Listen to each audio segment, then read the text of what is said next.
नमस्कार दोस्तों, मैं देवराज और आपका मेरे चैनल इंग्लिश स्टडी लवर्स में स्वागत है। दोस्तों, आज की इस क्लास के अंतर्गत हम आपके लिए एक नया फिगर ऑफ स्पीच पन को लेकर आए हैं। पन का हिंदी अर्थ होता है श्लेष, यानी पन एक इंग्लिश के अंतर्गत फिगर ऑफ स्पीच होता है जिसका हिंदी अनुवाद श्लेष होता है। और पन किसे कहा जाता है वो समझते हैं। यानी पन एक ऐसा अलंकार यानी एक फिगर ऑफ स्पीच होता है जिसके अंतर्गत शब्दों के ऊपर खेला जाता है। कैसे? यानी एक शब्द होगा और उसके कई सारे अर्थ निकलते हैं, जिसे ही हम क्या बोलते हैं? पन बोलते हैं। क्या बोलते हैं? पन बोलते हैं। यानी एक शब्द के कई सारे अर्थ निकलते हैं, उसे ही हम पन बोलते हैं।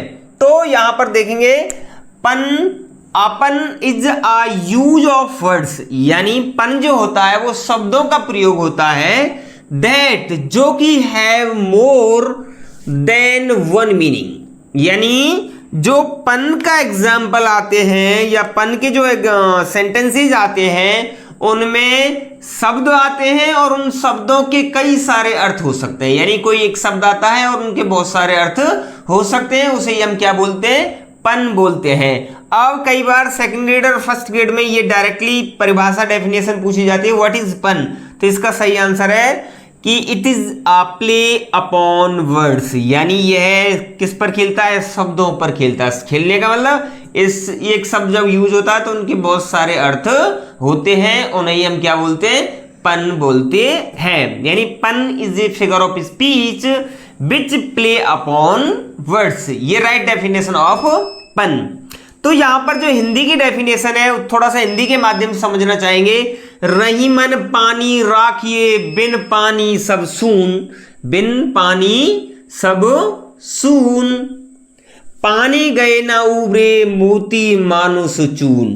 तो यहां पर पानी के उसने कई अर्थ बताए हैं। तो ये पानी जो वर्ड है इसका पहला अर्थ है खुद पानी, दूसरा अर्थ है चमक या मोती और तीसरा अर्थ है विनम्रता या मानुष। तो यहां पर हमने देखा कि इस सेंटेंस के इस दोहा के अंतर्गत क्या है?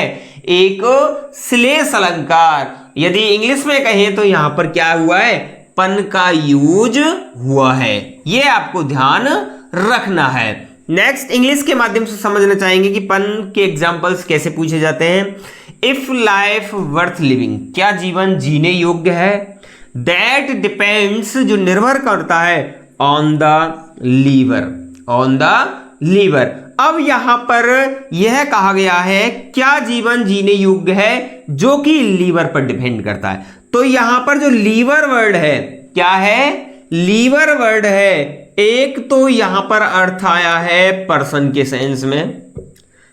किसके सेंस में आया? व्यक्ति के सेंस में। यह व्यक्ति के ऊपर निर्भर करता है कि क्या जीवन जीने योग्य है।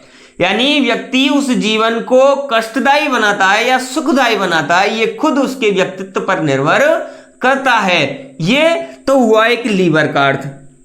यदि इसका सेकंड अर्थ देखते हैं तो ये एक पार्ट ऑफ बॉडी ऑर्गन होता है। यानी ये क्या है? एक ऑर्गन होता है, यानी एक शरीर का हिस्सा होता है लीवर।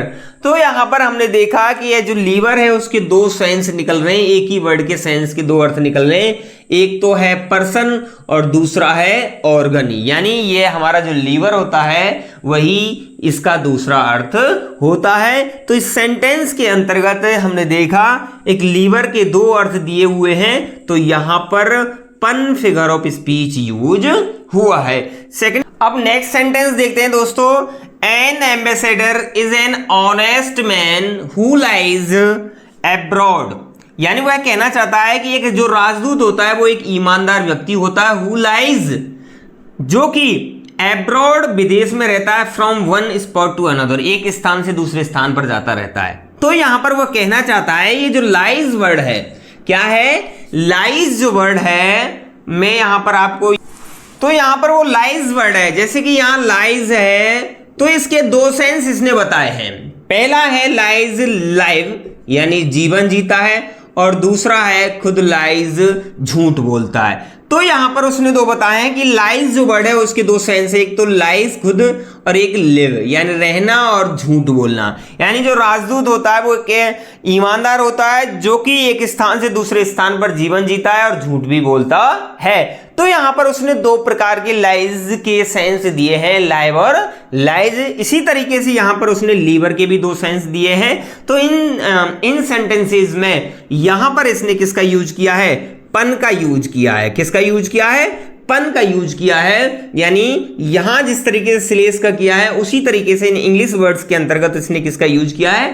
पन का किया है। और पन क्यों है? क्योंकि एक वर्ड के कई सारे अर्थ निकलते हैं, उसे ही हम क्या बोलते हैं? पन बोलते हैं। तो आज की इस छोटी सी वीडियो में हमने आपके लिए बताया कि पन क्या होता है, पन की डेफिनेशन क्या होती है और पन के किस हिसाब से एग्जाम्पल्स एग्जाम के अंतर्गत पूछे जाते हैं। और मैंने बताया है कि क्या आपको ध्यान देना चाहिए, किस तरीके से क्वेश्चन सॉल्व करने चाहिए। यदि यह वीडियो आपको अच्छी लगी है तो प्लीज हमारी वीडियो को लाइक शेयर कमेंट जरूर करें। यदि आप हमारे चैनल पर पहली बार विजिट कर रहे हैं तो प्लीज हमारे चैनल को सब्सक्राइब करना ना भूलें, साथ ही साथ बेल आइकन दबाना भी ना भूलें, जिससे कि आने वाली वीडियो जो आपको समय पर मिलती रहे। आज के लिए बस इतना ही, मिलते हैं किसी अन्य वीडियो के साथ, तब तक के लिए धन्यवाद दोस्तों।